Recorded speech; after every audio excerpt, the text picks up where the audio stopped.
Hello everyone and welcome to the Big Talk podcast. I'm here with my co-host. Co-host. Co-host. Do you know how many outtakes we've had on that? Yeah, too many. Hello everyone and welcome to...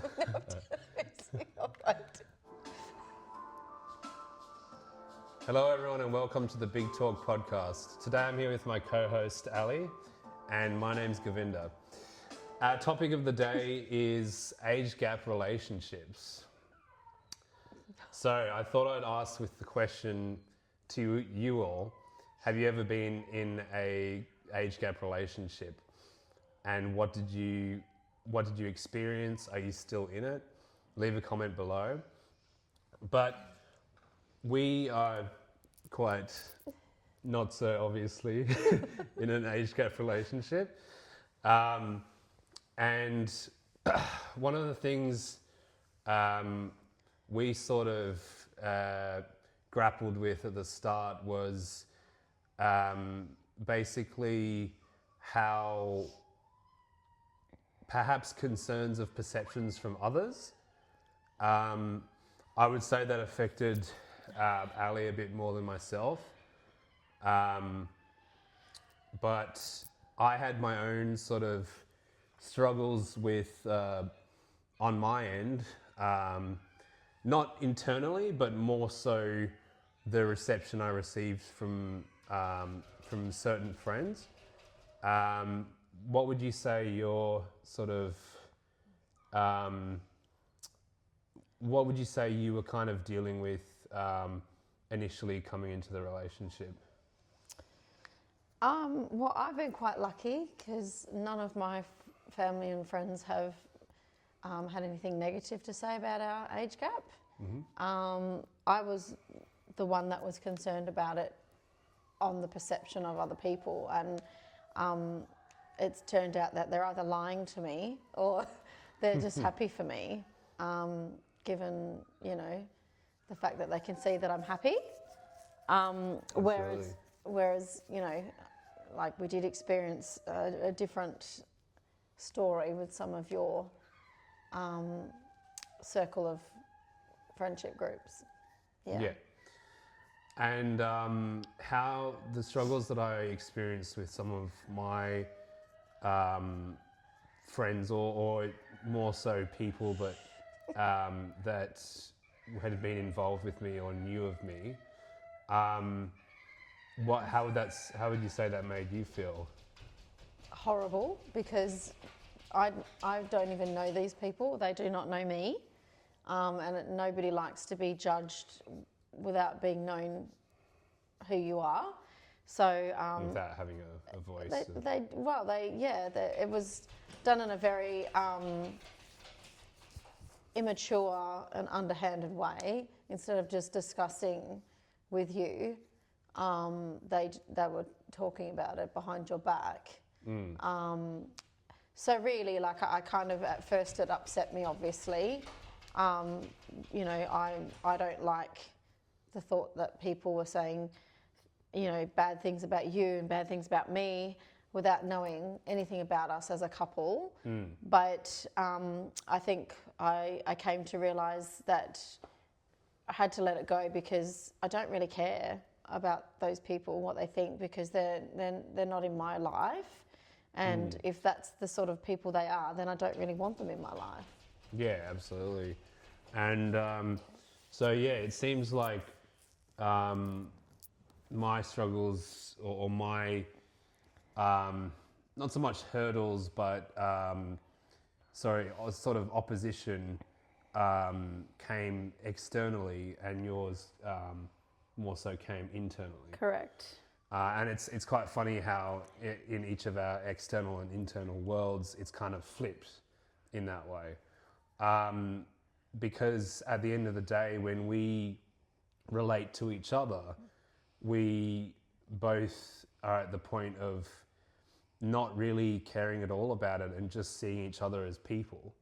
And you know, I something that I've noticed in life is that essentially, if you focus on connection over what others might think or external perspectives, that is one of the truest ways to be happy, because you're focusing on what matters.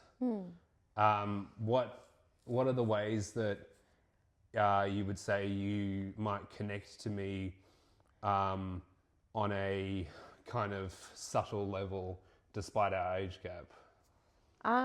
Well, the thing is, our personalities clicked right from the get-go. We're very quite similar people.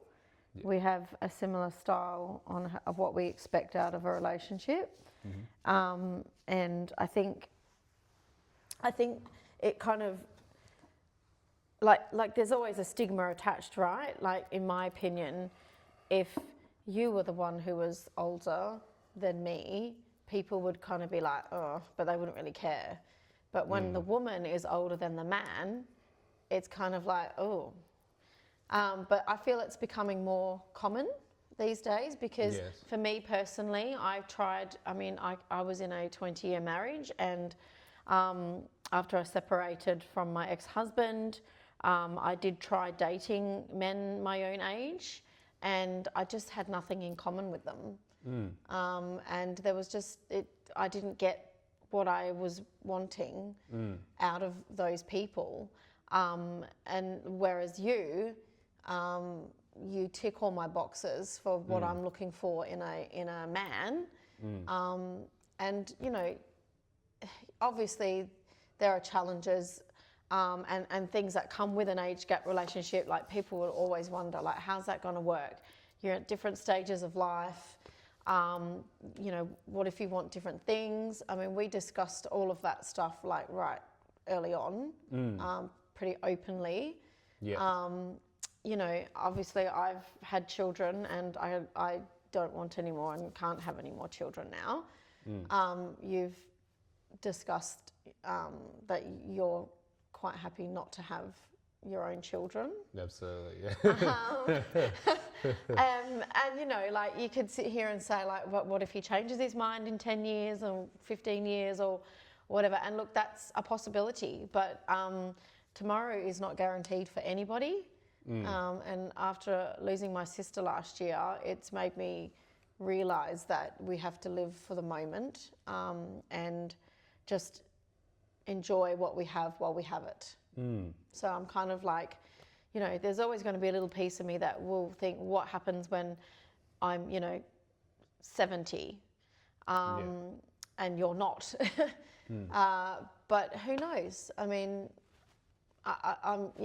nobody knows what's going to happen in their future. Nobody. So you might as well just accept it for what it is. Yeah, absolutely. And I found it interesting that you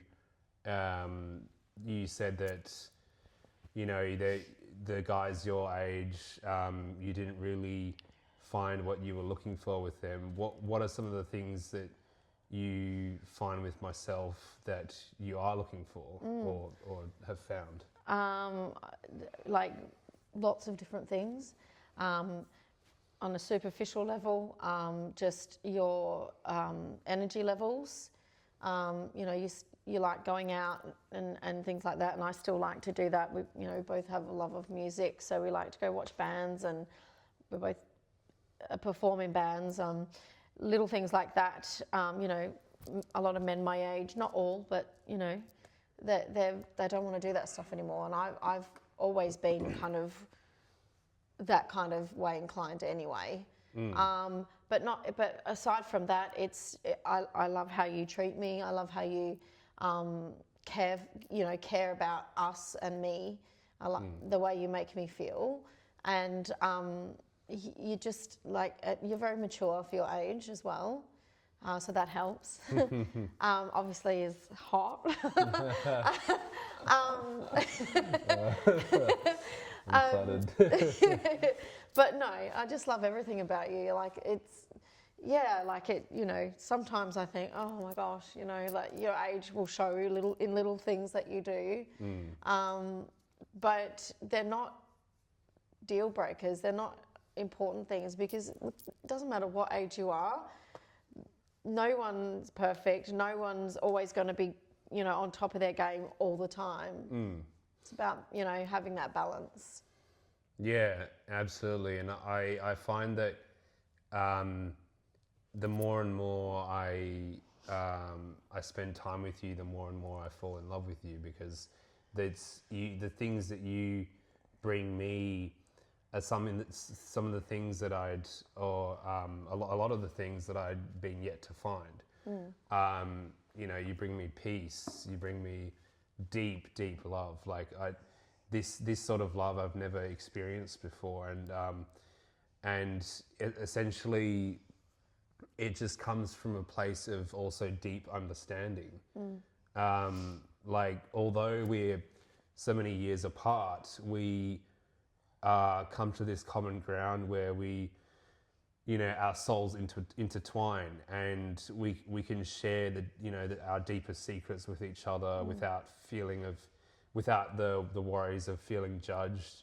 You know, we can be weird together. We can, Yeah. you know, we can laugh till our cheeks are sore, and you know, I just find that really special. And I find you have a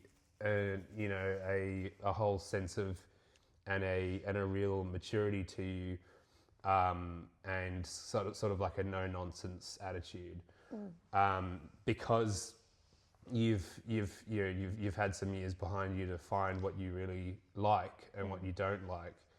You know, I really feel like I'm someone that you're not settling for. You're not in a happenstance with I'm someone that you're choosing at this point in life because you know that it feels right in comparison to what you've experienced, you've experienced in your previous dating life. Yeah, absolutely.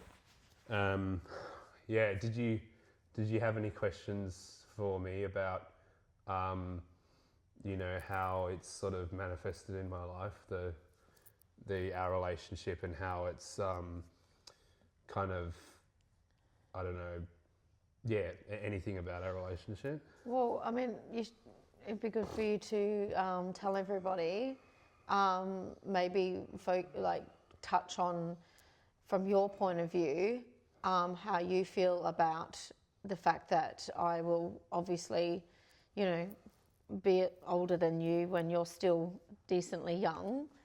How does that make you feel? Do you have any worries? And are you worried about like getting 10, 20 years down the track and regretting getting involved with somebody who's, a fair bit older than you? Yeah. So, number one, I don't live in regret. I used to at certain points in my life, but I've I'd like to say I've completely abolished it from my way of thinking, because it's never served me. I've learned that, the less regrets or having no regrets at all helps you move through life in a much better way. Yeah. Two, I don't see other people as bodies. I see them as spirit soul that is eternal, and therefore, you as at your core, and me at my core, we're never going to age. We can always have that connection that the souls experience in a relationship that will never die. And for me, that's the most important thing is the harmony of our subtle selves. And because I'm a very I am a bit religious, but I would say I'm mostly a very spiritual person, and for me, that connection is what's most important. And all of the things we enjoy now I believe a lot of them we'll still enjoy in 20 years' time. You know, the effortless conversation we have and the jokes we tell each other, and you know, we can still be weird together. And so, yeah, for me, it doesn't worry me in the slightest. Does anything about aging together worry you? Well, of course. Yeah, because as a female, you know, I worry about, like, you know, as I get older and, you know, wrinklier and greyer, and, you know, and you're not going to be like that at the same stage as me. Are you going to look at me one day and think, oh, I could, you know, have a 35 or 40-year-old or something like that? You know, so that's always, I'm going to sneeze. That's always at the back of my mind. And I don't really know how to stop that right now, but I mean, at some point, I'm sure I'll get past that. But I sort of trust the person of you that I know so far that you won't do that. But again, who knows what either of us will do in 10 or 20 years' time. I have to just accept that this is what it is. And, you know, what will be, will be. Yeah. Do you, you know, touching back on those people that you know, I don't think we'll call them friends, but are you worried about what they've said? Like, does it make you stop and think, oh, you know? Absolutely not. I've, for the large part of the last, my last 5 years, I've been very much a free thinker, and I've trained myself that way because, you know, as we know, when you're a young person, like, I'm talking about like the ages of say being sentient at like 5 years old to like maybe 15, 18, even up to 21, you're quite easily influenced by the people in your external environment. But there came a point in my life when I was about 21 where I just threw that out the window and I just focused on being my own person and thinking for myself. Yeah. And so these comments by certain people didn't bother me or didn't alter my perspective on it at all. Because for me, you know, I truly believe that I'm on the right path and I'm in this place in time for a reason. Yeah. And, you know, whatever happens, but, you know, my heart and my gut and my spirit is telling me that this is the right relationship for me. And that's all I can listen to. I can only trust my gut. I can only trust my heart. So, yeah, for me, that was completely untouched by those comments. That's good. What about things like, for me, obviously a massive concern for me was, you know, how your family would react with, you know, the fact that your mum's like not much older than me at all. That was hard for me because I was worried that she wouldn't be happy with it. Yeah. And, you know, and I didn't want to offend anyone because I'm just not about that. I mean, thankfully, it seems to be fine in that department. But I still, you know, does it bother you do you worry about your mum wishing that you were with someone younger that could have children, etc. for you one day? I don't worry about things I can't control. And this is what I learned when I was very young, is that, you know, trying to change people or control what other people think or control outcomes that are outside of your control is pointless. It'll only lead to misery and suffering. Yeah. So I frankly, you know, I care for my mum, and I I want her to be okay and I want her to be happy. Of course. But I don't take responsibility for what any choice I make in my relationships or relationship, that I don't take any responsibility for what she thinks out of that. Okay. Because I'm very much my own person, and I, you know, I like to separate that from potential parental concerns, of which I'm not, I don't think she's concerned about it. No. But No. even if she was, I'd kind of say, well, this is my life and this is my relationship and my choice. So, love it or leave it, basically. Okay. Well, that's nice.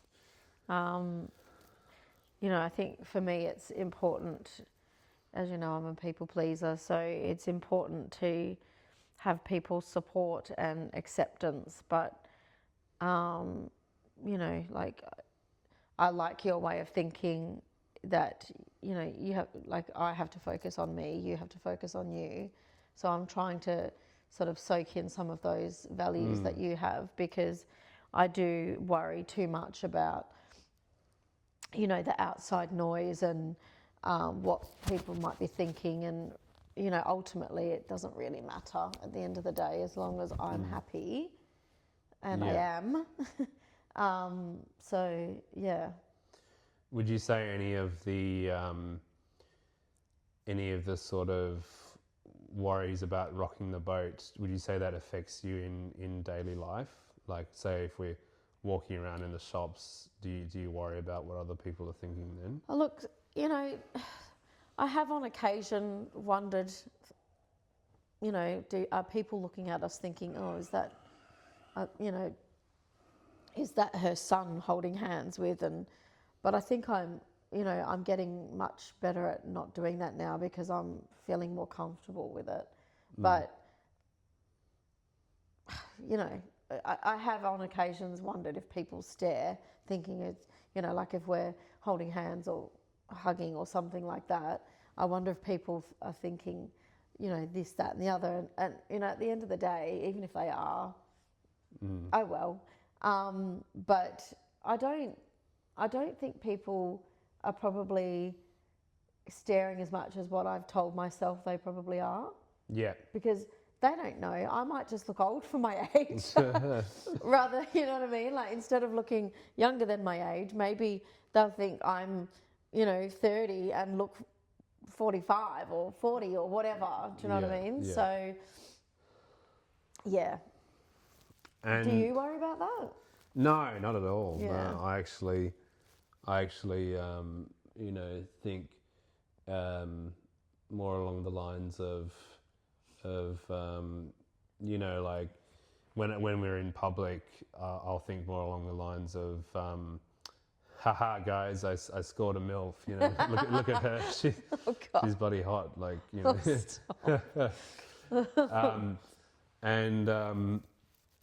And yeah, I don't, like, once again, I don't care if someone were to say, a joke about it. I'd either think of something clever to say back, or I'd just ignore it completely. Yeah. Sometimes ignoring people entirely is the most powerful thing you can do. True. And yeah, so, like, if Do you think, like, with our age gap, or the age gap that we have, do you notice the difference in our ages much? Not much. There are occasional times, but it's never something that it's never something that's that important. It's never really important, and it's never something that I would, like, care deeply about. Do you care to share? Sure. So it's like, I don't know, for example, there have been times where I say, wanted to go to a certain event or something like that, and perhaps you didn't really want to come because of your own reasons. And for me, like I didn't really understand that because I kind of just go to places without thinking too deeply about who's there or if it's the right environment for me and stuff like that. But I realise we do think differently in that sense. I think you need to think of it this way, though, just to explain. That particular situation would have had me surrounded by, you know, people in their early to mid 20s. And while I pretty much can get along with anyone, and I don't, you know, I've had friends of different, older than me and younger than me, these were potentially going to be people that were part of that, you know, possible group of people that were saying things. So I was uncomfortable taking a risk of going somewhere where some of those people may have been. So it was more to do with that rather than wanting to go to that particular thing with you. It was more the environment and who would be there, because, you know, it made me feel uncomfortable. Yeah, and that's perhaps not really a That had nothing to do with age. that has nothing to do with age. I think that's more of a thing of how we might think differently, because for me at least, if I know that someone is perhaps you know, someone I've been involved with in the past that I don't particularly want to see, or, you know, someone who I've got bad blood with, or even an enemy, I make it an effort to come. Because for me, it's like the power of indifference. Right, okay. Like, if I'm just there and I'm having a great time anyway, then the worst these people can think about it is they can take a past action or thought about me and apply it to this, but they can't judge me on what I'm doing in the present. Yeah, true. You know, like I'm just there to have a good time, and I get my fun from it. If they have a problem with me, that's their problem. Okay. So, like, I think we just sort of think differently in that. We do, because I don't like confrontation, and I don't like giving my time and my energy to be surrounded by people that I know don't like me. I just don't see the point in that. It's like I'd rather spend my time with people that do want to be with me, not, you know, with people in the corner going, oh, pss, pss, pss, pss, or whatever, you know. Not my jam. Yeah, absolutely. And everyone's different. And everyone's different. That's fine. And but you know, there's very few times where I notice our age difference, bar maybe like if we're both doing something where it kind of favors my age, for example, some sort of perhaps intense exercise or work, but that's like that's not really a thing. That's not really You're like saying I'm unfit?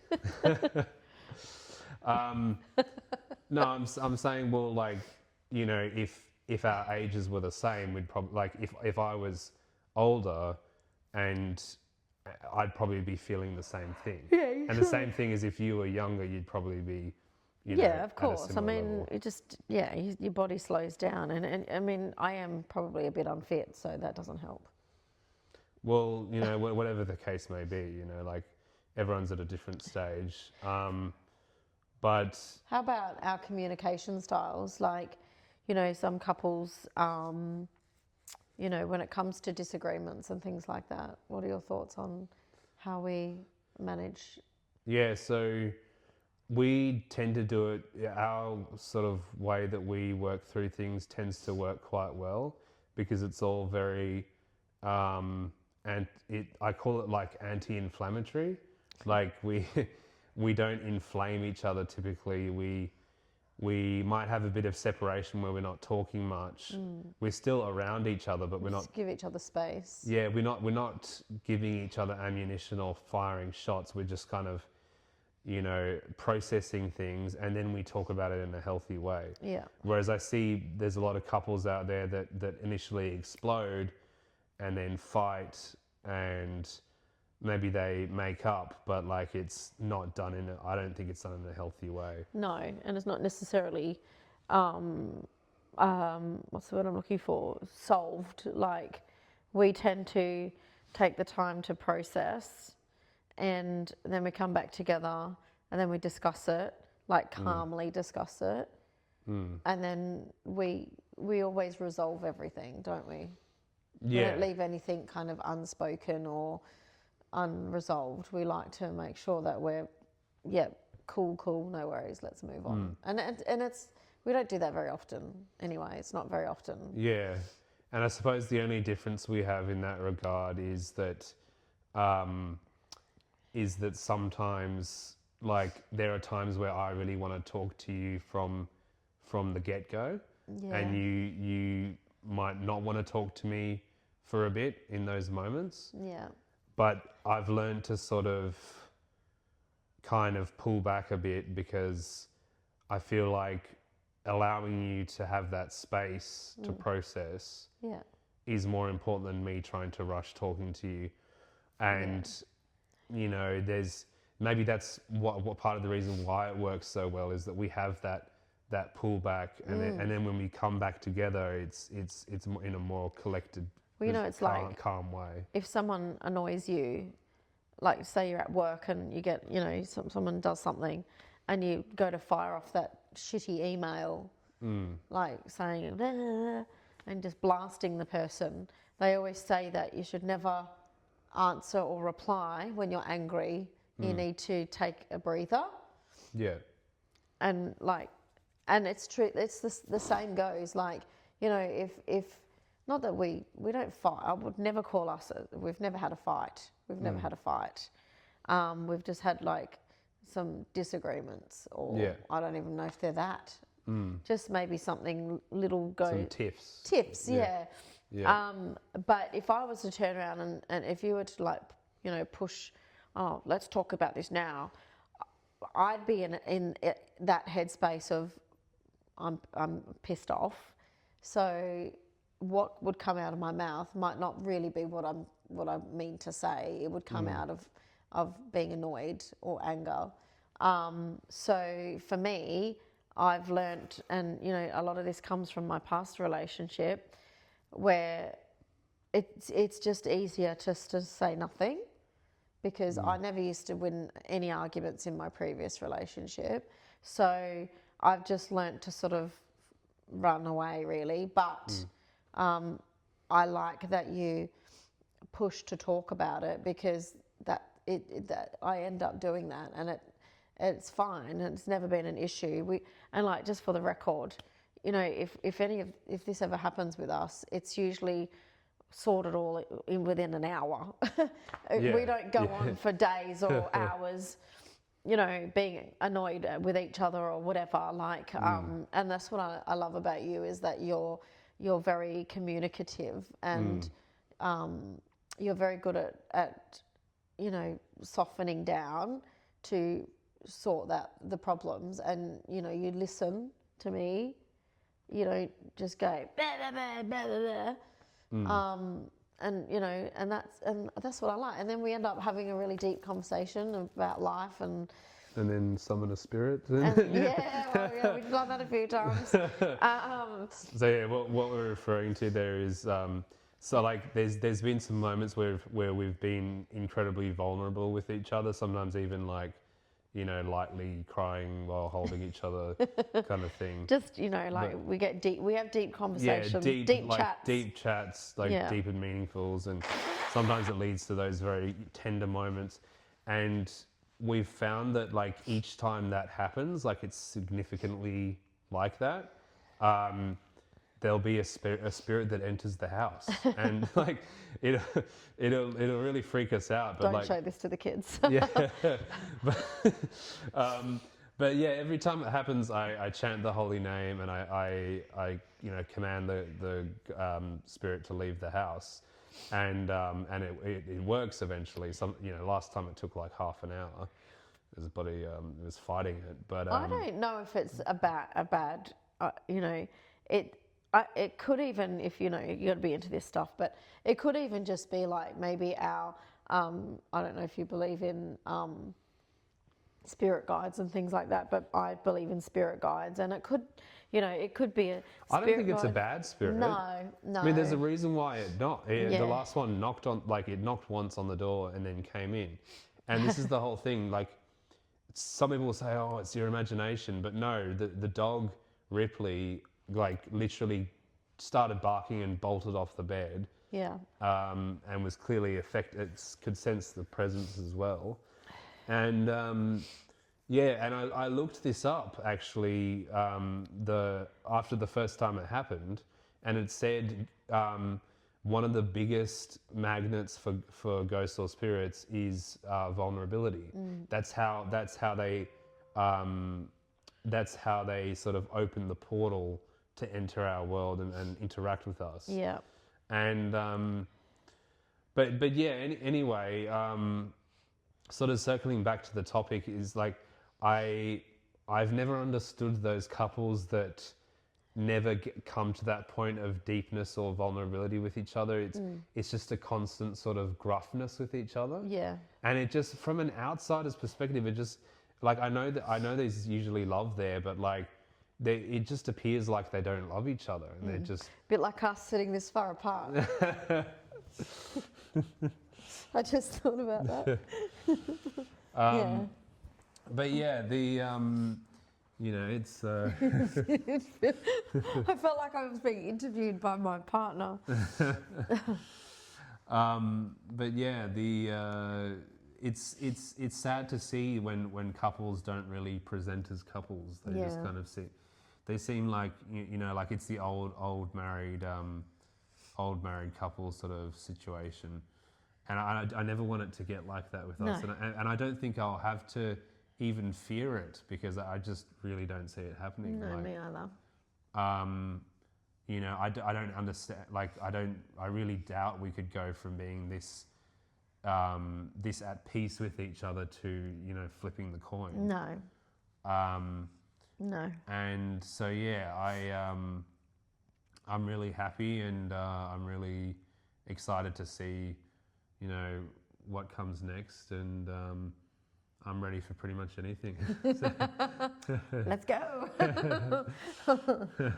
No, me too. I think at the end of the day, like, we only get like one chance at life. I mean, you know, we could come back, you know, again and again, but this particular shell, this body, we only get this time. So, you know, for me, it's, I'm just, you know, age gap aside, I'm just, you know, enjoying and accepting that I finally sort of found somebody who gives me all the things that I've always wanted and never been able to properly find.